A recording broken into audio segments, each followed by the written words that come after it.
Bismillahirrahmanirrahim. Assalamualaikum warahmatullahi wabarakatuh. Selamat datang di mata kuliah Manajemen Bisnis dan Operasional di kelas Brand Givan. Hari ini saya akan membahas tentang apa nih? Perencanaan kapasitas.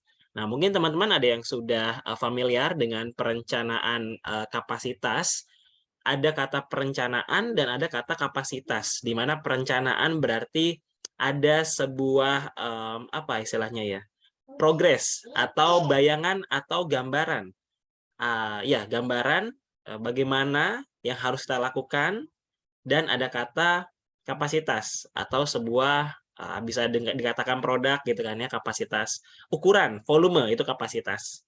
Berapa nih kapasitasnya, berapa volumenya gitu kan, berapa unitnya, berapa jumlah. Kapasitas identik dengan jumlah, perencanaan identik dengan gambaran. Bagaimana kita harus kan gitu, perencanaan.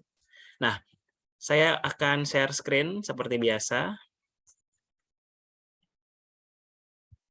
Sudah terlihat ya? Nah, ini dia. Kenapa begini nih? Oke. Pertemuan 10 tentang perencanaan kapasitas, di mana kapasitas atau capacity adalah hasil produksi atau jumlah unit yang dapat ditahan. Ditahan berarti disimpan gitu ya. Ya, ditahan belum tentu juga disimpan, tapi ya ditahan saja. Stop sampai di sini ditahan gitu. Lalu diterima, kemudian disimpan. Nah, ini baru disimpan.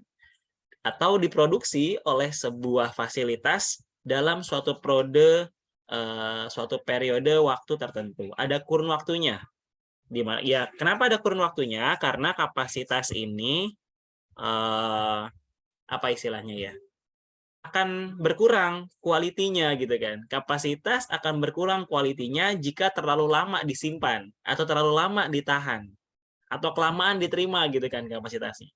Nah, kapasitas ini mempengaruhi sebagian besar biaya tetap, juga menentukan apakah permintaan dapat dipenuhi atau fasilitas yang ada akan berlebih. Ya jelas, karena dengan adanya penerimaan kapasitas maka akan menambah ruangan gitu kan ya. Oh, kapasitasnya 1.000 ruangan ini. Nanti nambah lagi 2.000. Berarti kan nggak muat ruangannya. Maka akan muncul biaya tetap tadi.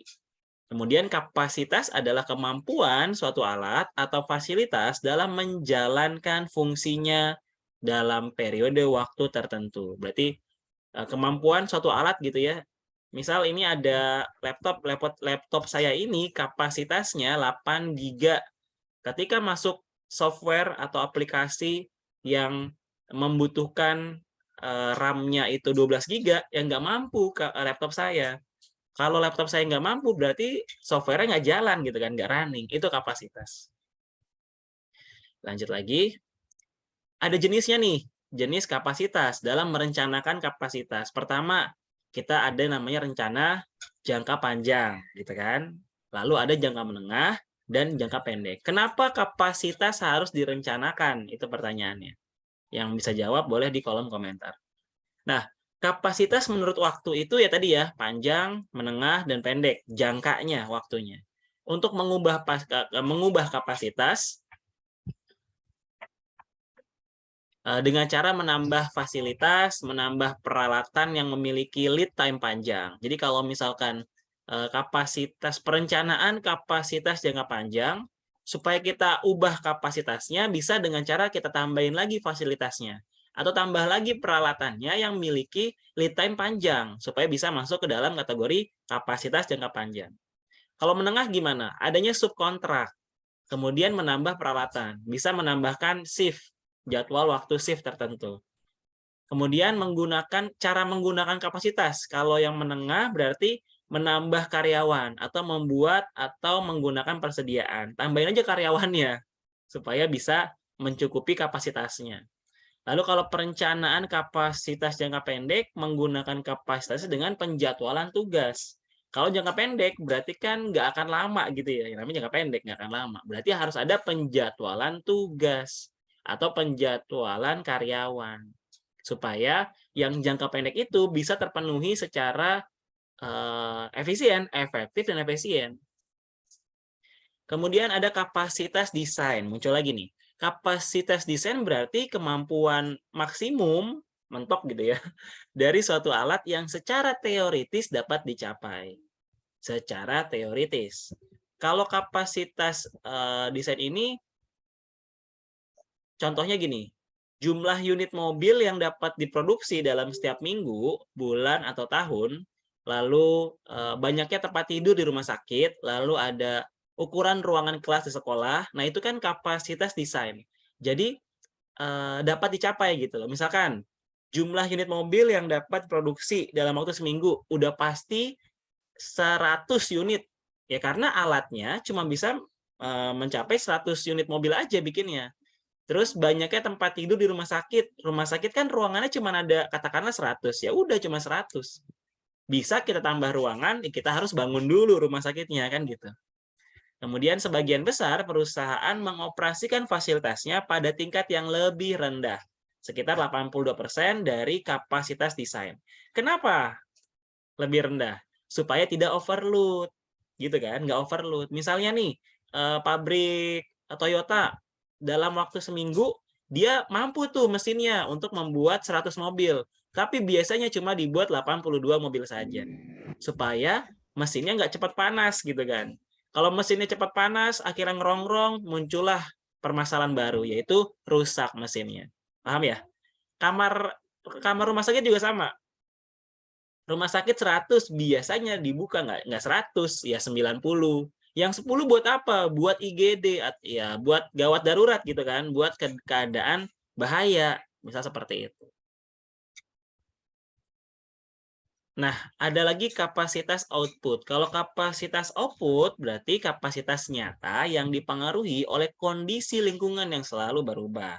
Nah, perubahan ini meliputi rencana jangka panjang dan juga jangka pendek kayak kondisi ekonomi kita, lalu penjadwalan, itu biasanya mempengaruhi kapasitas output kita.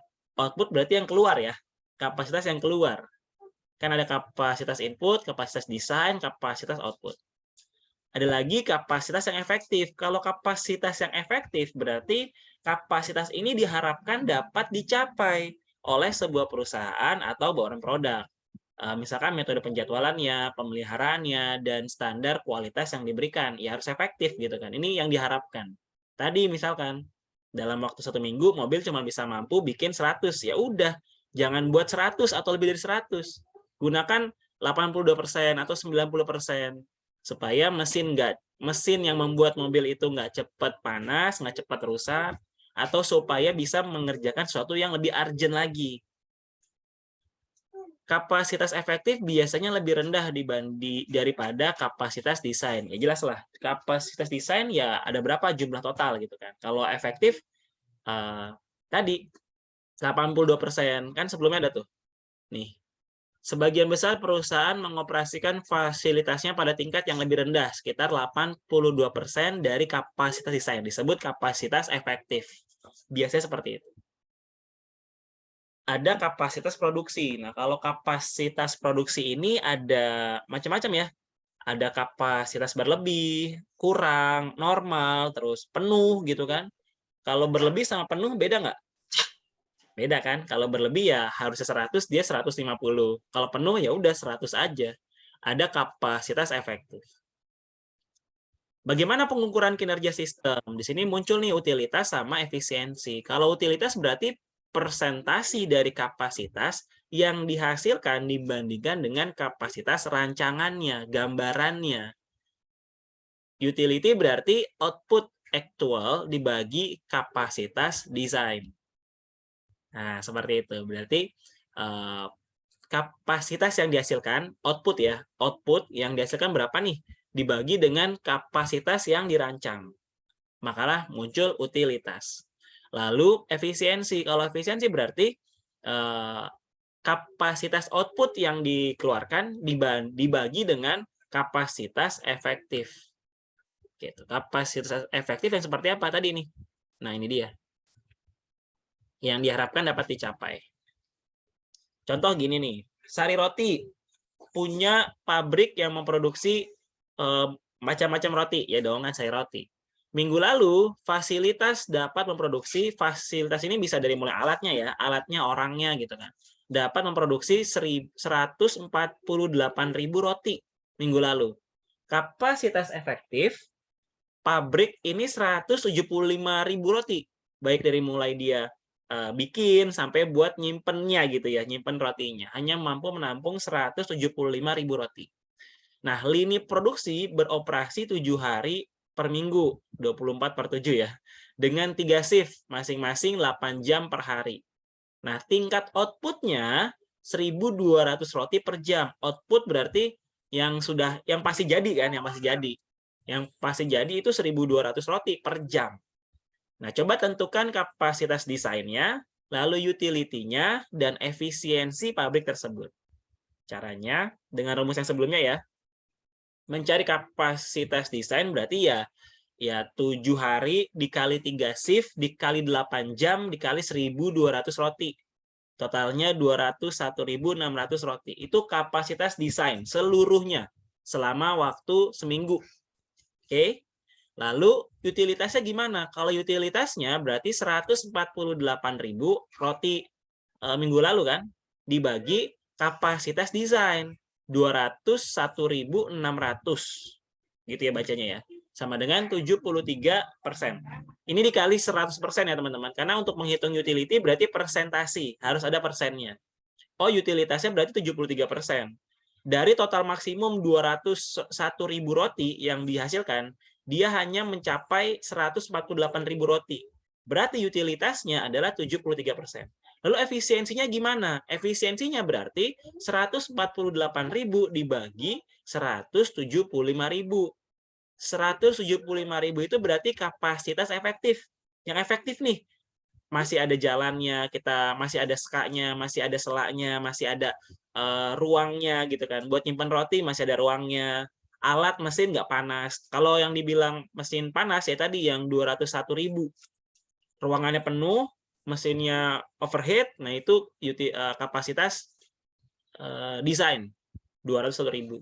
Berarti efisiensinya adalah 84%. Contoh seperti itu. Sesuai dengan tadi ya, ini harusnya di riset sih. Teman-teman harus tahu sebenarnya. Sebenarnya kalau di lapangan seperti apa? Coba aja ke pabrik tempe, ke pabrik tahu, atau ke pabrik apapun itu ya yang kalian deket di rumah gitu. Coba dicek berapa utilisasinya, berapa efisiensinya.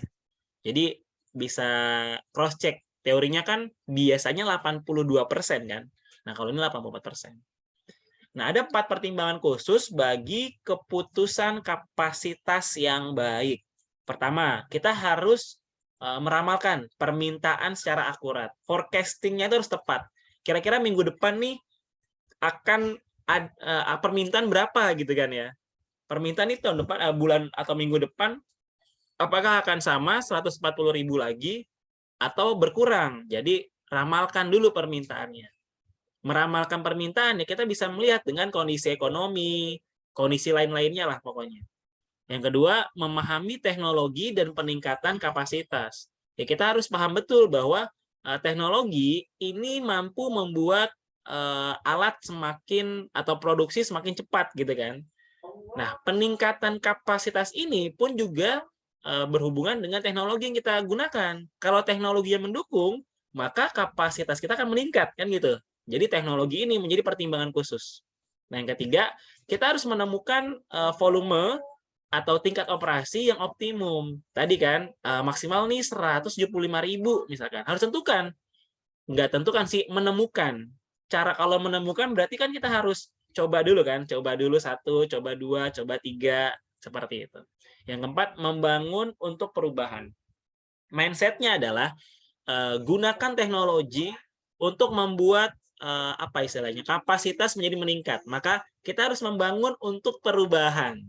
Konsepnya seperti itu. Nggak fokus aja pada tenaga konvensional gitu ya. Jadi harus terus berkembang. Nah, gimana cara kita mengelola permintaan? Permintaan tadi kan berhubungan dong sama kapasitas. Nah, satu, permintaan yang melebihi kapasitas. Nah, kalau permintaan melebihi kapasitas berarti ya batasi permintaan. Caranya gimana? Naikin harga. Bikin penjadwalan dengan lead time yang panjang. Penjadwalan lead time yang panjang berarti memproduksinya akan lama gitu kan. Kalau permintaan melebihi kapasitas. Lalu meningkatkan kapasitas. Itu contoh supaya kita bisa mengatur atau mengelola permintaan. Wah, ini permintaannya udah ngelebihin kapasitas nih, kita nggak bisa. Memang untung kan ya, kalau dari pemasaran tuh bagus seperti ini. Tapi kalau dari si manajemennya, orang dalamnya nih, orang pabriknya, ya nggak bisa. Kita nggak ada tempat buat menyimpan, mesinnya bisa rusak, kan nggak seperti itu. Mikirnya panjang. Untungnya di awal tuh nggak bisa sebanding dengan proses pengelolaan kapasitas yang kita butuhkan. Kemudian kapasitas melebihi permintaan. Nah, kalau tadi kan permintaan melebihi kapasitas. Nah, ini kapasitasnya melebihi permintaan. Jadi permintaannya sedikit gitu kan. Kita punya rumah sakit nih, kamarnya ada 100. Tapi permintaannya yang sakit hanya 5 orang kan gitu, 10 orang. Bukan berarti kita doain orang sakit ya. Nggak seperti itu. Contoh kamar hotel deh. Kita punya hotel 1000 kamarnya. Tapi yang ngisi hanya 5, 10. Kan kapasitasnya melebihi kan permintaan. Nah, caranya gimana? Kita harus rangsang permintaan dengan kita coba turunin harga. Coba kita lebih agresif lagi dalam berjualan gitu kan. Gunakan media sosial supaya permintaan itu semakin meningkat. Lalu yang ketiga, penyesuaian pada permintaan musiman. Biasanya nih musiman nih. Ya nggak musiman sih. Contoh kemarin COVID deh, pandemi. Penuh kan rumah sakit tuh semuanya, kamar rumah sakit penuh. Ya itu kan nggak musiman ya, tapi emang ya pandemi. Ada juga musiman, hotel misalkan. Akhir tahun, biasanya orang-orang pada berlibur gitu kan ya. Akhir tahun sama uh, tengah tahun ya, yang anak-anak libur sekolah tuh ya. Libur sekolah, lalu akhir tahun, itu kan permintaan tinggi tuh untuk berlibur di hotel segala macam. Berarti kan musiman disebutnya. Berarti taktik untuk menyesuaikan kapasitas dengan permintaan, coba kita ubah staffnya. Di rolling gitu kan, cari staff yang baru. Atau buat shift-nya. Coba kita kelola metode kita. Coba sesuaikan alat dan prosesnya. Coba desain ulang produknya. Supaya permintaannya nggak musiman.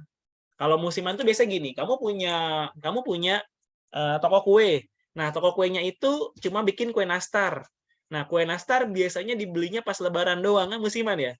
Nah, gimana caranya biar kue nastar itu nggak dibeli pada saat lebaran doang, kan gitu. Nah, caranya seperti itu. Coba ubah staffnya, ganti orangnya gitu kan. Produk yang bagus lagi, desain ulang produknya, supaya bisa jualan setiap bulan. Ada namanya perencanaan kapasitas atau investasi. Ada BEP, break even point, titik impas. Ini cara untuk menemukan sebuah titik dalam Rp1 dan unit, di mana biaya sama dengan keuntungan. BEP itu F dibagi P per V. Intinya kalau BEP, break even point, di mana modal kamu dengan keuntungannya sama gitu loh. Jadi BEP ini dalam kurun waktu 2 tahun kamu akan BEP, misalkan gitu ya. Kamu punya modal 100 miliar misalkan. 100 miliar ini akan balik ke tangan kita 100 miliar lagi pada jangka waktu berapa lama. Kalau misalkan kita bisa menghitung BEP kita selama 3 bulan misalkan, berarti selama 3 bulan kita bisa balik modal. Nah, itulah BEP, titik impas. Bertemunya titik impas. Ketika modal kita 100 miliar, kembali lagi ke kita 100 miliar di bulan keberapa. Itu BEP. Setelah modal kita balik, maka setelah itu barulah profit. Bulan keempat profit, kelima profit. Itu baru perusahaan yang bagus. Jadi kalau teman-teman mau membangun usaha, harus tahu BEP-nya, itu rumusnya ya. Kemudian pohon keputusan. Nah, ini cara mengidentifikasi beragam keadaan gitu ya. Keputusan diambil berdasarkan hasil maksimum. Kalau pohon keputusan biasanya tuh kita membuat semacam alternatif yang beragam. Kalau pohon kan ada rantingnya ya. Nah, ranting itu adalah alternatif cara untuk menyesuaikan antara permintaan kita dengan kondisi yang disukai pasar. Jadi nggak hanya seperti pohon kelapa gitu kan, satu aja udah batangnya. Selebihnya hanya tinggal pohonnya saja, daunnya saja. Tapi kita harus bisa seperti pohon yang lain, kayak pohon apa? Pohon mangga, gitu. Pohon jambu misalkan, banyak tuh rantingnya kemana-mana. Atau pohon beringin misalkan, seperti itu. Nah, yang ketiga, net present value. Ini cara untuk menentukan nilai diskonto dari serangkaian penerimaan kas di masa depan. Apakah uang kita kalau misalnya kita tanamkan 1 juta, lalu akan kembali di bulan tahun depan senilai 1.500.000, untung atau tidak? Nah, itu net present value. Jadi kita akan melihat nih, saat sekarang nih 1 juta nih saya pinjemin misalkan uangnya ke April. Ini April saya pinjemin 1 juta. Tapi tahun depan balikin 1.500.000 ya. Nah, pertanyaannya, untung atau enggak? Untung biasanya, tapi kalau kita hitung dengan present value, kadang kita nggak untung. Kenapa? Karena nilai yang kita lihat nilai mata uang di tahun depan dengan 1.500.000 itu pasti akan berkurang nilainya ya. Contoh, tahun ini nih uang 100.000 tahun ini ya, uang 100.000 itu bisa buat beli apa ya? Beli apa sih, boba ya, larutan, jajan. Oh, kita ke mall deh. Kita ke mall 100.000 makan di Stick 21 misalkan, Stick 21. Kalian bisa makan di mana sih? Gokana. Apa? KFC. Ayolah, MCD. oke lah KFC. 100.000 makan di KFC itu bisa dapat super besar 1 gitu kan? 2 malah, super besarnya 2. 3 lah, dapat 3 super besar. Ini tahun ini nih, 100.000. Bayangkan KFC di tahun 1990. Uang 100.000 bisa dapat berapa ayam banyak KFC? Pernah nggak kalian mikir bahwa, wah 100.000 dulu tuh tahun 90 di KFC, saya bisa dapat berbaket-baket. Nah, sekarang 100.000 dapat 3 super besar.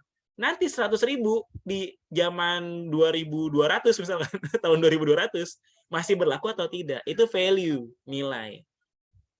Yang mana nilai itu akan terus bertambah kan?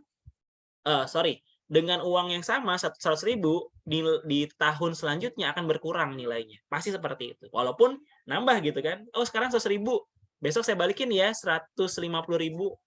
Nah, kira-kira untung atau rugi? Secara matematika ya untung, tapi secara value nilai biasanya bisa rugi karena nggak sebanding dengan nilai di masa itu.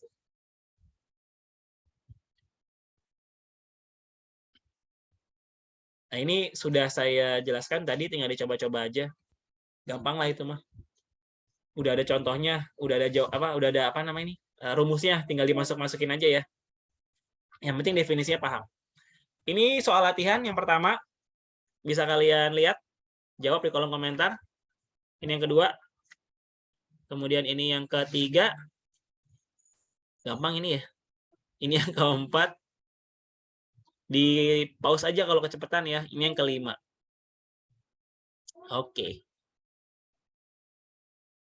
Masih ada waktu nggak saya? Oke. Ya. Baik Pak, terima kasih Bapak. Terima kasih. Ya, terima kasih teman-teman sudah hadir. Maaf kalau misalkan terlalu ya ngaret lah ya. Karena saya tadi habis dari pameran nih, baju pameran nih saya nih. Baju pameran pendidikan. Kalau kalian update story saya tuh lagi di pameran pendidikan Istora. Jadi mohon maaf, baru bisa dimulai pelajarannya di malam ini. Terima kasih untuk hari ini. Jangan lupa like, comment, subscribe. Masih di YouTube. Masih di record. Sampai jumpa di minggu selanjutnya. Wassalamualaikum warahmatullahi wabarakatuh. Waalaikumsalam warahmatullahi wabarakatuh. Thank you, Pak. Thank you, Pak. Selamat malam, Pak.